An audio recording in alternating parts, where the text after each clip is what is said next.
Welcome at Ask the Professor. I'm really surprised about the amount of action and questions I had this time, so really good. And when you have an idea or maybe an answer to the questions from yourself, from your own country, feel free as well, of course. The more interaction, the better. And of course, you learn a lot from your other colleagues or students or people all over the world. And I think that's really the strength of this MOOC. But anyway, I will try to give an answer, what we do and what we think and what we experience here in Holland. So let's start. Yeah, the first question I saw was really interesting about the broad gauge, 1676 millimeters wide, and that's wider than normal. And why it's not used for passenger trains in the high mountains. Now, I think it's only used in certain areas, but not because in high mountains or not. It's more about strategic and historical. Strategic means that we have a war or whatever, that you cannot just go by train all over all the countries all along. So you have to stop, because when the gauge is widening, then you're done. So I think that's one reason. Another reason is because of history, and the development of railway is always from the national view and national belief, and also investments on the national level.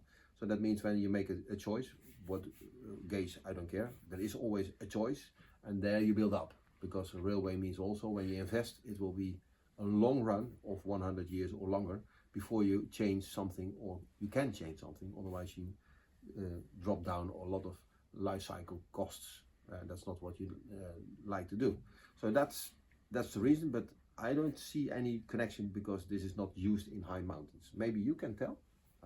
We don't have mountains in Holland, so that could be a reason, and maybe you can explain by the forum why this is done because of the high mountains area. I have no idea, but the wide gauges I already told. The second question was about corrugation. And I think the creation of corrugation, that's a nice topic. How to avoid corrugation, that's even better than to maintain and to refurbish rail because of corrugation.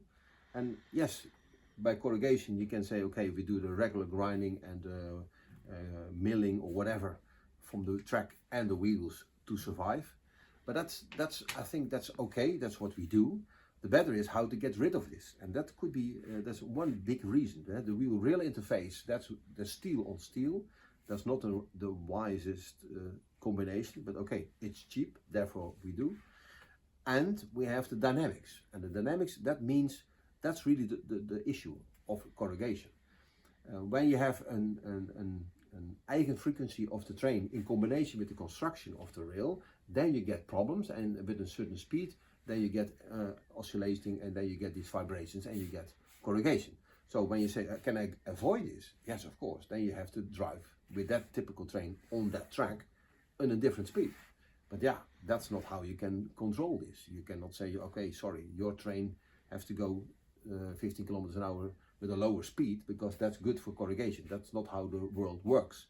So, or you have to buy another train, or you have to do something smart with dynamics in the combination wheel rail, or you have to maintain it. I think that are the choices. I read two questions from a really nervous passenger. She's really worst scenarios, thinking about a headache because of noise. So first question is, how are you doing? And do you really enjoy the train ride? But I think that's not the question. The question is about what about bearing failure? So when the bearing is not correcting or functioning well, then what happens? What happens is that you get heating up the bearing, because it's not rolling anymore, but it's more sliding because it has a failure. And that means then you get heat. So when you have a problem with bearings, you get a heat. That means, how can you detect this? By infrared cameras, for example, along the track. That we call in Europe hotbox detection. That's one way. So you can see, okay, which temperature it's dangerous, because what will happen is when it is really hot and it will glow like the sun, that color, then you have a derailment, because the wheel will just burn off and will slop off, and you have a derailment. That will happen with the bearing problem, but that normally that will not be the case. You will be really alarmed before that stage, so don't worry, I would say. When you look at the noise levels, yeah, that's another one. Squealing is the biggest issue from your headache. Where you get headache from is squealing noise. That's because of the flanged rail contact. When you go through a switch or a curve or whatever, then you get this nasty noise and it's really screaming through your body. And that's, yeah, how can you handle this? That's an issue. You can use your headphones, but I don't know if that's the right discussion, because you have no contact anymore with the rest of your passengers or alerts or whatever. But okay, what can you do? The best way is to lubricate the wheel-rail interface, the flange lubrication. Normally they do, but some countries, like we have in Holland, it's not common. And then you have this ugly noise in stations or whatever. Yeah, get used to it. That's a too easy answer, but the best way is to lubricate. So let's lubricate the flange in the world. Another question was about finite element modeling and methods to calculate and design a better railway construction. Is that the better way? I don't know. I don't know if that is the best way or the better way. I know it's a way to do some tests or to do some efficiency calculations. What is the best for that area or that place to make a cheap and sustainable and really durable construction? It's just a tool, and that's it. I think that's the answer. It's just a tool, so use it when it is useful for you. If you say, no, I don't like to use this because we just copy paste the old-fashioned way of making a track, be my guest, but be aware, why do you need this tool? And that's because when you like to have a question, to solve the question, you like to model it and to see what are the parameters, influences, and then the finite element is the way to make it better.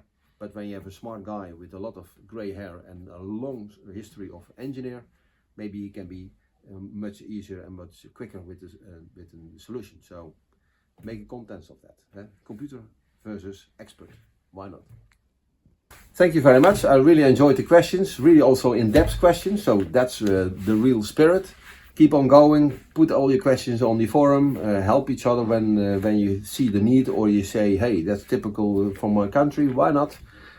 Also, questions we didn't discuss today, like the Hyperloop question, don't worry, be patient, it will come later on in the later weeks, because we go to the future. So that will be also a future question.